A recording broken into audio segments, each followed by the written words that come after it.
Hai everybody, welcome back to my YouTube channel. Di video kali ini aku mau kasih edukasi lagi nih, kasih informasi buat kalian tentang ya masih ruang lingkup dunia aku dong, tentang kebidanan.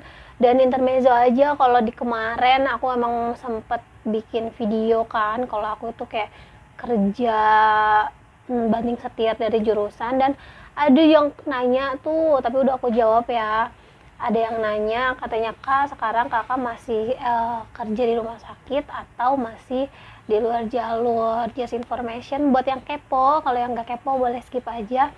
Aku sekarang udah balik lagi ke rumah sakit karena seperti video yang pernah aku buat, kalau aku banting setir dari keluar jalur itu ya untuk batu loncatan aja. So sekarang alhamdulillah aku udah diterima di rumah sakit lagi, and then kali ini aku mau bahas tentang, jadi soal mungkin kalian masih ada yang bingung cara mengetahui siklus haid kalian.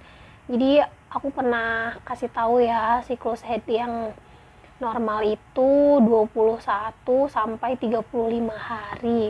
Kalian bisa cek aja di videoku di atas ini. Di situ ada ya kalian sebelum nonton video ini harus nonton dulu video yang ini supaya nyambung dan berkesinambungan.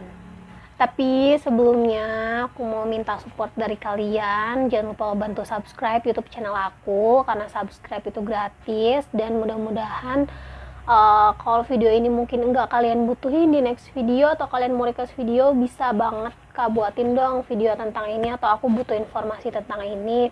Nanti aku bakal cari tahu, dan mungkin kalau sesuai pengalaman aku ya aku gampang aja gitu untuk kasih taunya.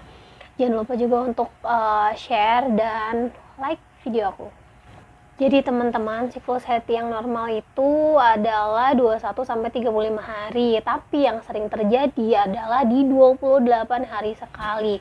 Nah, di sini aku mau kasih tahu detail tentang cara menghitungnya. Misalnya kalian bilang siklus haid aku bingung, soalnya di bulan pertama tuh 30 hari, di bulan kedua 28 hari. Terus maju lagi dan nggak tentu. Jadi siklus haid aku berapa nih? Oke, kalian wajib banget tontonin video aku sampai habis supaya kalian nggak gagal paham.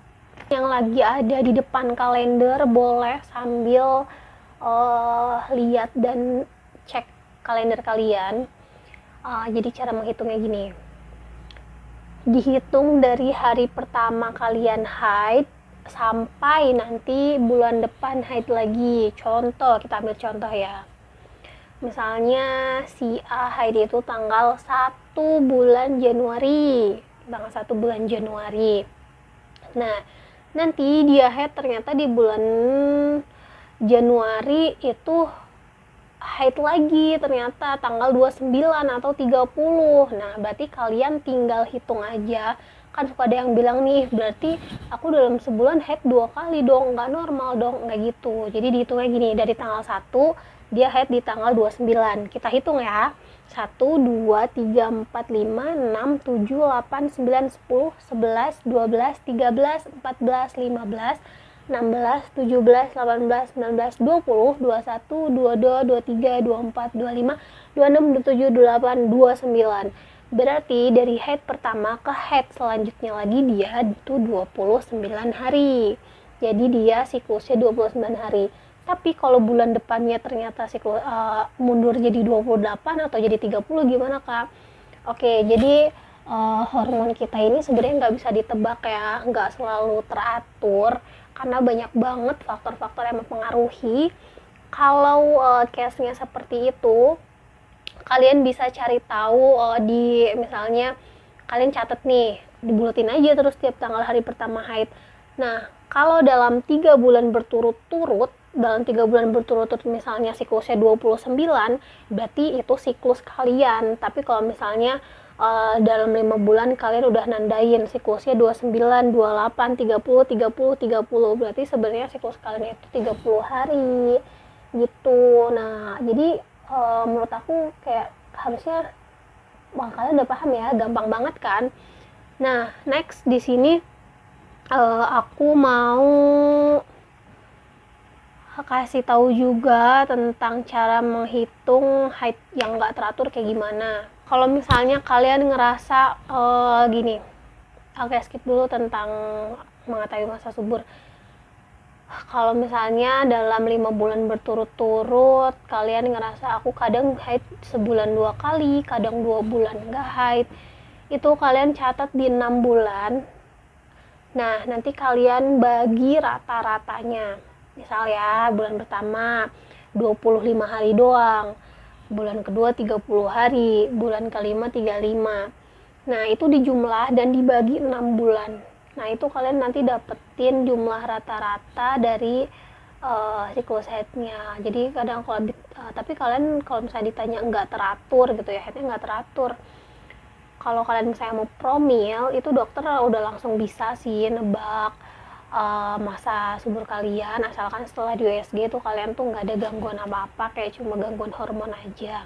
Jadi kalau dalam 2 bulan sekali itu masih haid, itu masih apa ya, masih nggak apa-apa. Yang mohon maaf agak susah untuk promil tuh biasanya yang memang haidnya tuh jarang-jarang banget, kayak misalnya 2 bulan sekali, 3 bulan sekali, karena memang siklus yang normal itu 21 sampai 35 hari. Jadi di situ akan mudah banget untuk mengetahui masa suburnya, guys. Oke, ngomong-ngomong masa subur ya, nih buat para pejuang garis 2 atau buat kalian yang mau tahu gimana sih cara mengetahui masa subur, aku bakal kasih tahu di sini ya.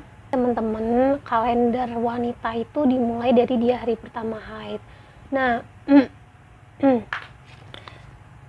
yang disebut dengan menstruasi itu apa sih? Jadi sebenarnya gini, sel telur kita itu setiap bulannya melepaskan satu telur yang kalau misalnya dia nggak dibuahi ya akan meluruh menjadi haid. Kandung telur kita itu mengeluarkan yang namanya sel telur dan dia akan berjalan ke tuba falopi.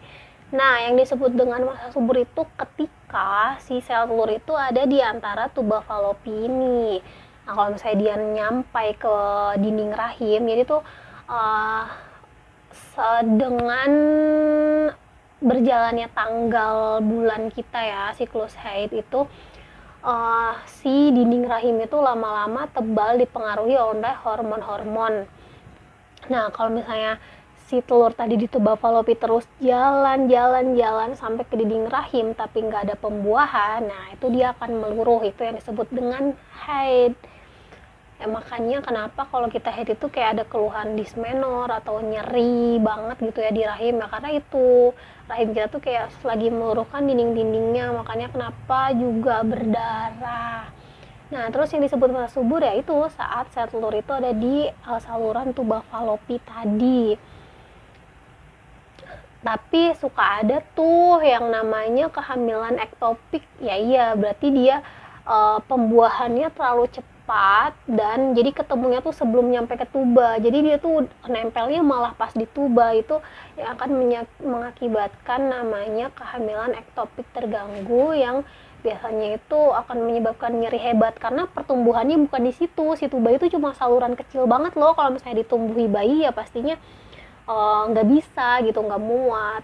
Yang benar itu ketika pembuahannya di tuba falopi, terus dia ikut turun, si rahimnya udah menebal. Nah, di situ ada penempelan atau yang namanya nidasi.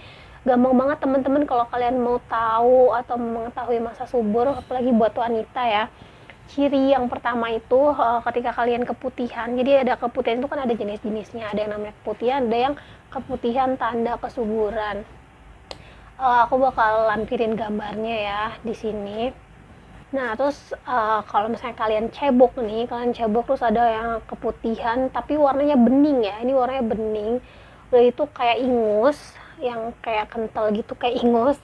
Terus kayak susah diputus itu. Nah, itu menandakan kalau kalian lagi masa subur. Gampang banget kalau misalnya kalian malas ngitung tanggal haid atau kalian kayak lupa tanggal haidnya, itu salah satu tandanya. Itu biasanya berlangsung 3 sampai 5 hari keputihan yang kayak gitu. Terus kalau kalian pengen tahu masa subur buat yang mau program hamil, aku kasih tahu ya. Jadi si sel sperma itu bisa bertahan hidup di dalam rahim itu sekitar 3-4 hari. Nah, masa subur wanita itu bisa dihitung gampangnya ya. Gampangnya itu 1 minggu setelah siklus haid dan 1 minggu sebelum siklus haid. Jadi gini, misalnya si A haid tanggal 1, dia selesai tanggal 7. Nah, berarti masa subur dia adalah di tanggal 14 sampai 21. Gimana? Paham sampai sini? Jadi kalau kalian haidnya tanggal 5, ya hitung aja kalian selesai haid itu tanggal berapa. Nah, 1 minggu setelah kalian selesai haid dan selama seminggu itu adalah masa subur kalian. Pasti di kalender yang kalian tandai itu seminggu lagi kalian akan haid.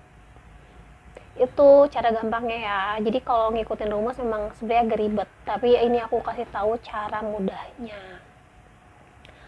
So, kalau misalnya kalian males gitu ya, atau coba deh kalian praktekin apa yang aku kasih tahu, tandai di tanda yang masa subur itu, dan bener gak sih di masa yang kalian tandai tanggalnya itu kalian mengalami keputihan lendir yang tadi aku sebutin. Jadi itu adalah masa suburnya kalian.